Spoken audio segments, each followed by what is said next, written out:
to your site. It keeps the roll nice and tight, so when you come to lay it, you haven't got any saggy type turf. So the wheels are going onto the turf in this example. If it was a wet site, then you'd need to have some scaffolding planks down. And there you're just lowering that again.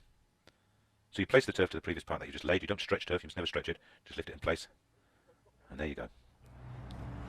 3 blokes could lay 1,000 metres of big roll using this type of kit a day. And that's the netting coming off.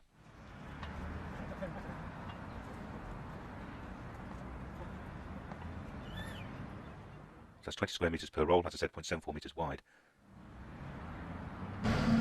When the team have got the knack of all this and who's doing what, it's a fairly swift process. You can look to lay 2,000 square metres a day with 3 men